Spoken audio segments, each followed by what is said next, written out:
Henry David Thoreau, Walden, ou A Vida nos Bosques, pasta 17. Antigos habitantes e visitas invernais. Atravessei algumas álacres tempestades de neve. Passei algumas animadas noites de inverno junto à lareira, enquanto a neve rodopiava furiosamente lá fora e até mesmo o uivo do mocho silenciara. Por muitas semanas não encontrei ninguém em minhas caminhadas, afora alguns que vinham de vez em quando cortar madeira e levá-la de trenó para a cidade. Os elementos, porém, me incentivaram a abrir caminho por entre a neve mais alta na mata, pois quando passei por ali uma vez, o vento soprando depositou as folhas de carvalho em minhas pegadas, que ali se alojaram. Absorvendo os raios do sol, derreteram a neve, e assim não só criaram um leito seco para meus pés, mas de noite a linha escura formada por elas servia-me de guia. Para o convívio humano, era-me grato conjurar os antigos ocupantes destas matas. Na memória de muitos concidadãos meus, a estrada perto de onde fica minha casa ressoava com os risos e charlas dos moradores, e as matas que a bordejam eram entalhadas e pontilhadas, aqui e ali com suas pequenas hortas e moradas, embora naquela época fosse uma área muito mais fechada pela floresta do que agora. Eu mesmo lembro que, em alguns lugares, os pinheiros roçavam simultaneamente os dois lados das carroças de passagem, e as mulheres e crianças que precisavam tomar esse caminho para ir a Lincoln, a pé e sozinhas, iam com medo, muitas vezes correndo por um bom trecho. Embora fosse basicamente apenas uma rota humilde para os povoados vizinhos ou para a parelha de bois do lenhador, sua variedade entretinha o viajante mais do que agora, e permanecia por mais tempo em sua lembrança. Agora estendem-se campos abertos de solo firme entre a cidade e as matas, mas antes o caminho seguia por uma área pantanosa de bordos, com uma base de troncos cujos remanescentes certamente ainda se encontram sob a atual estrada seca e empoeirada, desde Stratton Farm, o atual asilo de pobres, até Bristers Hill. A leste de meu campo de feijão, do outro lado da estrada, vivia Cato Ingraham, escravo de Duncan Ingraham, esquire, fidalgo de Concorde, que construiu uma casa para seu escravo e lhe deu permissão de morar nas matas de Walden. Um catão local, não um cato uticensis, mas um cato concordiensis. Alguns dizem que era um negro de Guiné. Outro ainda lembra seu pequeno terreno entre as nogueiras, as quais ele deixou crescer para quando ficasse velho e precisasse das árvores. Porém, o especulador mais jovem e mais branco acabou por ficar com elas. Mas agora ele também ocupa uma casa igualmente estreita. A cavidade do porão, semi-destruído de Cato, ainda permanece, embora conhecida por poucas pessoas, oculta aos olhos do viajante por uma fimbre de pinheiros.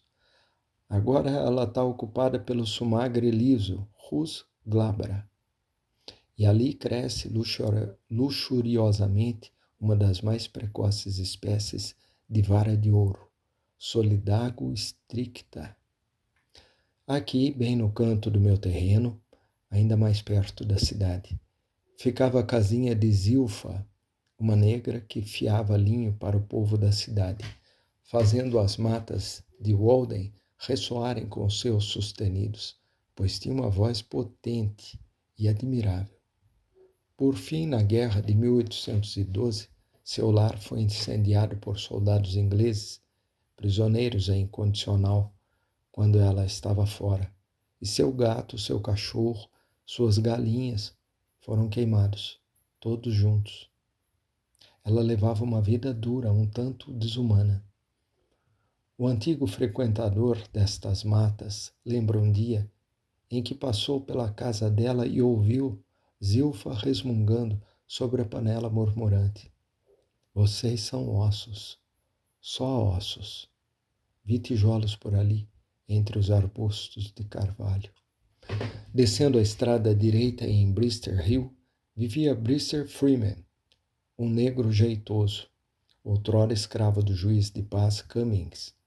Ali onde ainda crescem as macieiras de Brister, plantou e cuidou, agora grandes e velhas, mas com frutos ainda silvestres, e sabendo a cidra para meu paladar. Algum tempo atrás li seu epitáfio no velho cemitério de Lincoln, um pouco apartado, perto dos túmulos sem identificação de alguns granadeiros britânicos que caíram na retirada de Concorde, onde seu nome consta como Scipio Brister, e de Scipio africanos tinha ele um certo direito de ser chamado um homem de cor, como se estivesse descolorido. A lápide também me informava, com uma ênfase retumbante, o ano em que ele morreu, o que era apenas uma maneira indireta de me informar que, afinal, algum dia ele viveu. Com ele morava Fenda, sua esposa, simpática, que lia a sorte, mas sempre sortes agradáveis. Grande, roliça e preta, mais preta que qualquer filho da noite. Uma esfera negra como jamais se erguera, ou voltaria a se erguer em Concorde. Descendo ainda mais a colina à esquerda, na antiga estrada dentro da mata, há marcas de ocupação da família Straighten.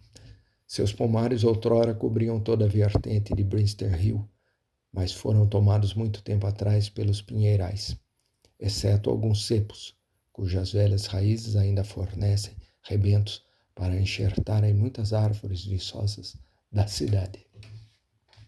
Ainda mais perto da cidade chega-se à área de Brede, do outro lado do caminho, bem no limite da mata, lugar famoso pelas peças pregadas por um demônio não claramente nomeado na antiga mitologia, o qual tem desempenhado um papel surpreendente, de grande destaque em nossa vida na Nova Inglaterra, e merece, como qualquer personagem mitológico, que algum dia lhe escrevam a biografia, que de início chega disfarçado de amigo ou empregado e então rouba e mata a família inteira.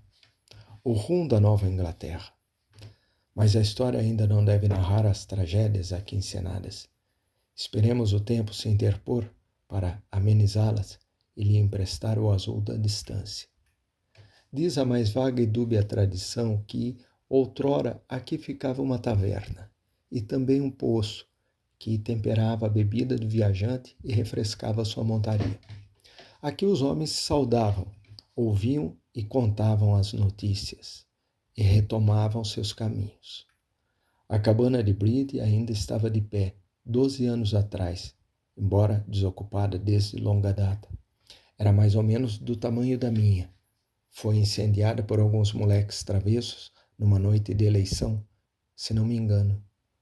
Naquela época eu vivia no limite da cidade e tinha acabado de me perder no Godibert de Davenant, naquele inverno que trabalhei em letargia, o que, aliás, eu nunca soube se devia encarar como uma doença de família, pois tenho um tio que adormece ao se barbear e é obrigado a ficar tirando os grelos das batatas num porão aos domingos para conseguir se manter acordado e observar o dia do descanso, ou com consequência de minha tentativa de ler a coleção Chalmers de poesia inglesa sem saltar as páginas. Ela derrotou totalmente meus nervos. Minha cabeça tinha acabado de se afundar nisso quando os sinos deram o toque de incêndio e, no calor da pressa, lá seguiram as bombas contra incêndio liberadas por uma tropa esparsa de homens e meninos. E eu entre os primeiros, pois eu tinha saltado o riacho. Pensamos que o fogo estava ao sul, além da mata. Nós que já tínhamos acorrido a outros incêndios antes, celeiro, loja, residência, ou todos juntos. É o celeiro de Baker, gritou um. É Codman Place, disse outro. Então saltaram novas fagulhas por sobre a mata, como se o telhado tivesse desmoronado dentro dela. E todos nós gritamos: concorde, acorde, concorde, acode. As carroças passaram em furiosa disparada, apinhadas de gente, provavelmente levando o agente da companhia de seguros, obrigado a ir a qualquer distância que fosse. E volta e meia lá atrás, o sino do carro de bombeiros tilintava, mais lento e mais seguro. E na retaguarda de todos, conforme os boatos que circularam mais tarde, vinham os que tinham ateado o fogo e dado o alarme. Assim prosseguimos como verdadeiros idealistas, rejeitando a evidência de nossos sentidos. Até que numa curva da estrada ouvimos os estalos e, de fato, sentimos o calor do fogo vindo da parede e percebemos, que tínhamos chegado. A proximidade do fogo arremesseu nosso ardor. De início pensamos em atirar a água de uma poça, mas decidimos deixar queimar. Tão avançado estava o incêndio e tão inútil seria nosso esforço. Assim ficamos em redor de nosso carro de bombeiros, acotovelando-nos, expressando nossos sentimentos a todo volume ou referindo-nos em tom mais baixo às grandes conflagrações que o mundo tinha presenciado, inclusive a loja de Bescom, e confidenciando um ao outro que, se chegássemos a tempo com nossa banheira e houvesse uma poça ali perto, poderíamos materializar aquela ameaça do último dilúvio universal. Finalmente retiramos-nos sem nenhum dano ou travessura. Voltamos ao sono e a Goldbert. Mas quanto a Goldbert, eu abriria uma exceção para aquela passagem no prefácio, dizendo que o humor é a pólvora que dá vigor à alma. Mas a maioria da humanidade é estranha ao humor, como os índios à pólvora.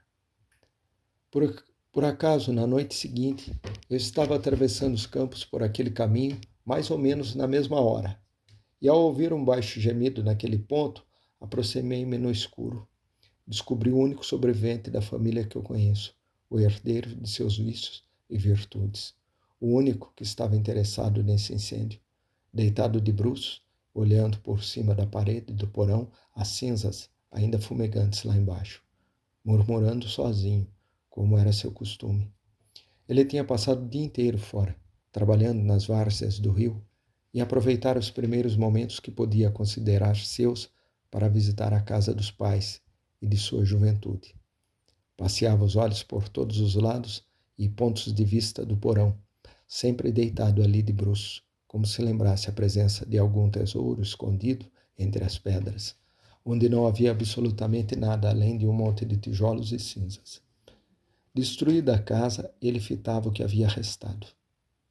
Sentiu-se reconfortado com a solidariedade implícita em minha simples presença e me mostrou, até onde a escuridão permitia, onde ficava o poço coberto, o qual, graças aos céus, nunca poderia se queimar. E tateou ao longo da parede para encontrar a vara comprida de tirar água do poço que seu pai tinha cortado e montado, procurando as apalpadelas, o gancho ou a presilha de ferro que servia para prender um peso na ponta. Única coisa que agora ele podia se aferrar, para me mostrar que não era uma estaca comum. Apalpei-a e ainda hoje vejo-a quase diariamente em minhas caminhadas, pois dela pende a história de uma família. Também à esquerda, onde se pode ver o poço e os lilazes junto à parede, no campo agora aberto, viviam Nutin e Legros. Mas voltemos para os lados de Lincoln. Mais embrenhado na mata do que todos os outros, ali onde a estrada é mais próxima do lago, o oleiro Wiman era poceiro de uma área. Ele fornecia aos seus concidadãos objetos de barro e deixou descendentes que o sucederam no ofício. Não eram ricos em bens materiais, ocupando a terra de favor enquanto viveram. E frequentemente o delegado tentava em vão coletar os impostos e apreendia uma lasca de madeira, por mera formalidade, como lia em seus relatórios, não havendo mais nada em que ele pudesse pôr as mãos. Um dia, em meados do verão, quando eu estava carpindo, um homem que transportava uma carga de utensílios de barro para o mercado parou com seu cavalo ao lado do meu campo e perguntou sobre Women Filho. Muito tempo antes tinha-lhe comprado uma roda de oleiro. Queria saber o que era feito dele. Eu já tinha lido sobre argilas e rodas de oleiro na escritura, mas nunca me ocorrera que as panelas que usamos não tinham vindo intactas desde aquela época, ou que não davam em árvores em algum lugar, como cabaças. E gostei muito de saber que se praticava uma arte tão moldável em minha vizinhança. O último habitante destas matas antes de mim foi um irlandês, Hugh Caracol Coyle, se é que escrevi seu nome com todas as curvas e vogais, que ocupava o imóvel de Women, Coronel Coyle, como era chamado. Diziam os boatos que ele tinha combatido em Waterloo. Se estivesse vivo, eu faria com que ele lutasse novamente suas batalhas. Seu ofício aqui era abrir valas. Napoleão foi para Santa Helena. Coyle veio para as matas de Walden. Tudo que eu sei dele é trágico. Era um homem de boas maneiras, conhecedor do mundo e capaz de uma linguagem mais civil do que seria de se esperar. Usava um casacão em pleno verão, sofrendo de delirium tremens, e seu rosto era da cor de carmim. Ele morreu na estrada ao pé de Bristol Hill, logo antes de eu vir para cá, de forma que eu não me lembrava dele como vizinho. Antes que derrubasse sua casa, que seus camaradas evitavam como um castelo agourento, fui visitá-la. Lá estavam suas roupas velhas, encaracoladas pelo uso, como se fossem ele próprio, em cima de sua cama de tábuas altas. Seu cachimbo jazia quebrado no piso da lareira, em vez de um cântaro quebrado junto à fonte. Este último jamais poderia ser o símbolo de sua morte, pois ele me confessou que, embora tivesse ouvido falar da fonte de Bristol, nunca a vira, e pelo chão se espalhavam cartas sujas, reis de ouros, espadas e copas. Uma galinha preta que o administrador não conseguiu pegar, preta como a noite, igualmente silenciosa, sem sequer piar, esperando a raposa. Ainda usava o outro aposento como alojamento. Nos fundos havia o vago contorno de uma horta que tinha sido plantada, mas nunca fora carpida, devido àqueles terríveis acessos de tremedeira, embora agora fosse época da colheita. Estava coberta de losna e picão, que se prendeu em minhas roupas como o único fruto dali. Havia a pele de uma marmota recém-estendida na porta de trás da casa, um troféu de seu último Waterloo. Mas ele não precisava mais de gorro ou luvas quentes. Agora apenas um recorte na terra marca o local dessas moradas, com pedras de porão enterradas, e morangos, framboesas, amoras, avelãs e sumagres, crescendo ali na grama ensolarada. Algum pinheiro ou carvalho nodoso ocupa o antigo canto da lareira, e uma bétula negra de perfume suave, talvez, ondula onde fica a soleira da porta. Às vezes vê-se a marca do poço, onde outrora chorava uma fonte, agora mato seco e sem lágrimas, ou recoberto, para ser descoberto algum dia futuro, com uma pedra chata sob o torrão quando partiu o último da raça. Que triste deve ser cobrir poços, e o simultâneo abrir poços de lágrimas.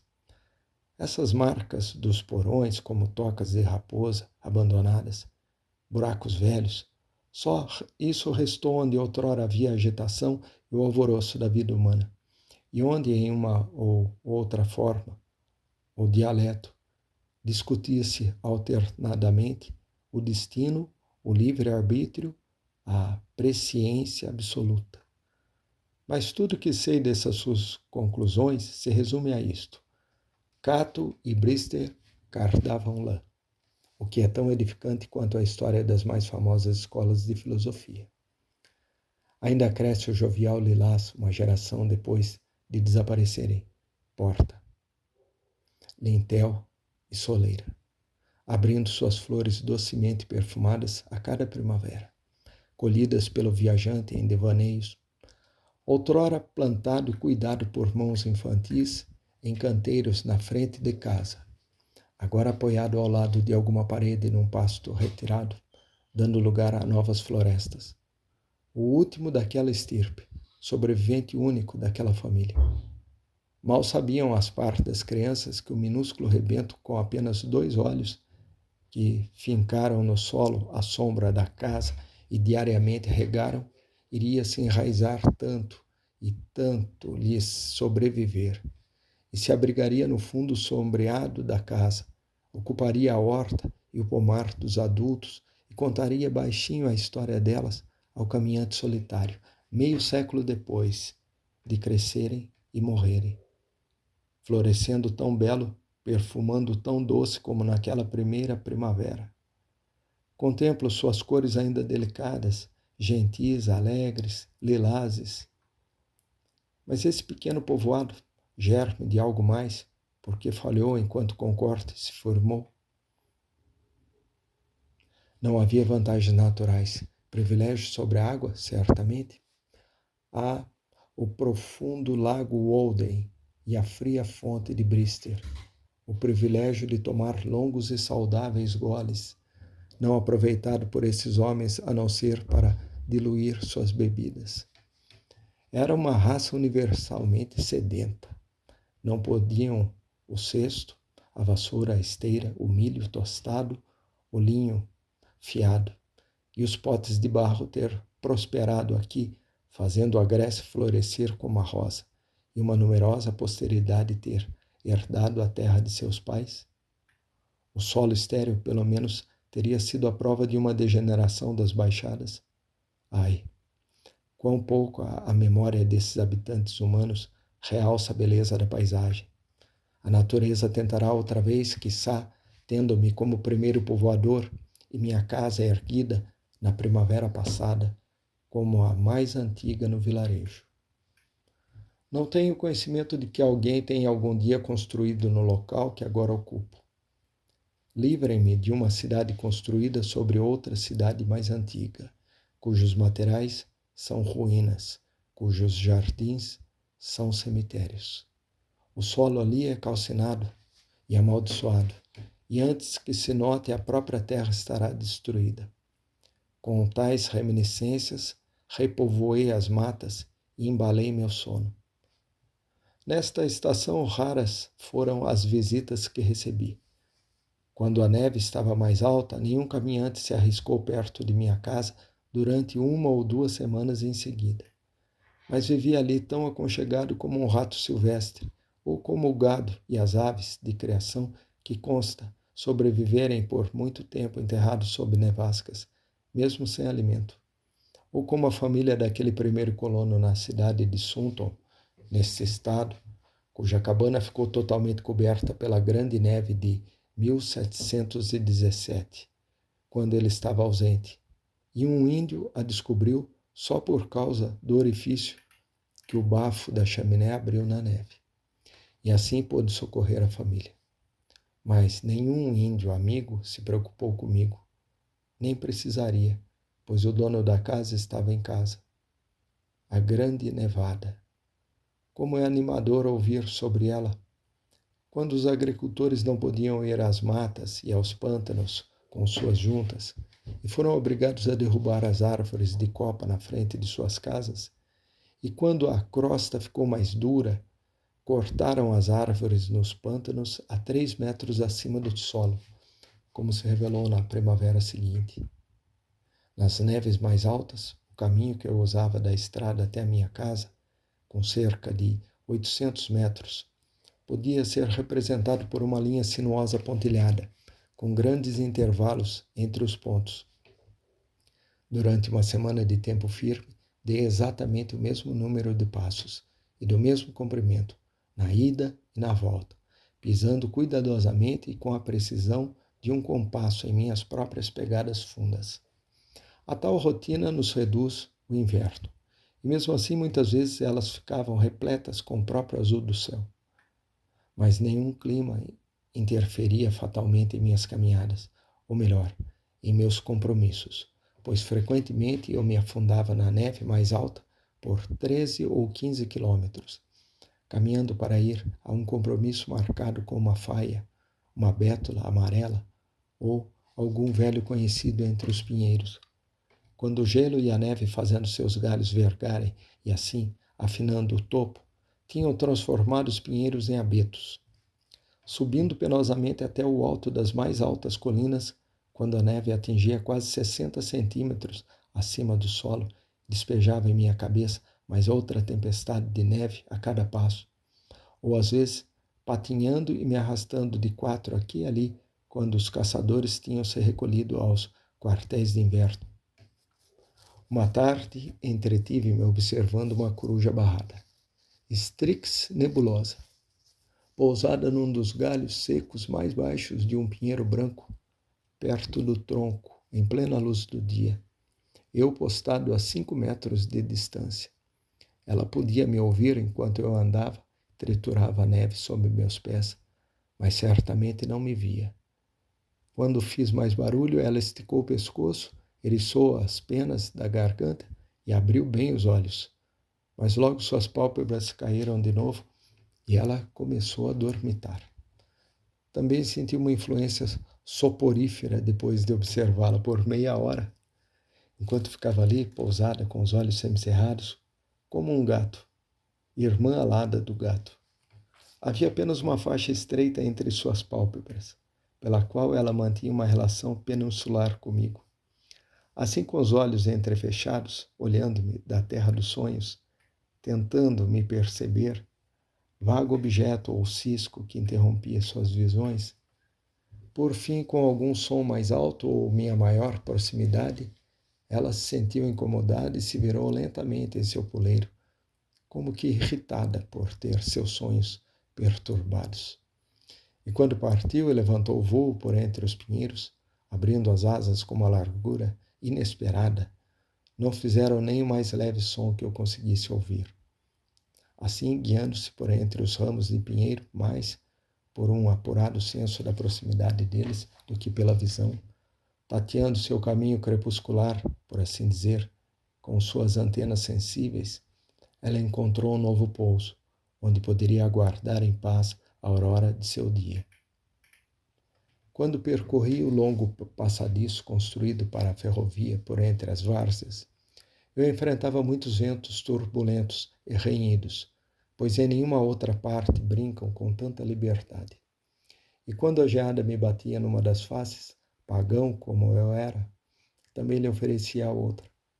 Não era muito melhor na estrada de veículos que vinha de Bristol Hill, pois eu ainda vinha à cidade, como um índio amigo, quando o conteúdo dos vastos campos abertos estava todo comprimido entre os muros da estrada de Walden, e meia hora bastava para apagar as pegadas do último passante. E quando eu voltava tropeçando entre os novos montes de neve que tinham se formado, onde o azafamado vento do noroeste depositara a neve pulvurulenta, arredondando um ângulo agudo da estrada, não se via a trilha de um único coelho, nem mesmo a fina pegada minúscula de um rato silvestre. E, no entanto, raramente eu deixava de encontrar, mesmo em pleno inverno, alguma várzea tépida e úmida, onde o capim e a alface d'água ainda se elevavam com o perene verdor. E algum ocasional pássaro mais ousado aguardava o retorno da primavera. De vez em quando, apesar da neve, quando eu voltava à noite de minha caminhada, cruzava com as pegadas fundas de um lenhador na saída de minha porta e encontrava sua pilha de aparas desbastadas no piso da lareira, minha casa recendendo ao cheiro de seu cachimbo. Ou numa tarde de domingo, se acontecia de estar em casa, eu ouvia o ranger da neve sob os passos de um astuto agricultor que lá de longe da mata vinha até minha casa para ter um momento social, um dos poucos de sua profissão, que são realmente homens de sítio, que preferia usar camisa de trabalho em vez de toga de professor, e tão lesto em extrair a moral da igreja ou do Estado quanto um arrastar uma carga de esterco de seu estábulo. Falávamos dos tempos rústicos e simples, quando os homens, se sentavam ao redor de grandes fogueiras em dias frios e revigorantes, com espíritos claros.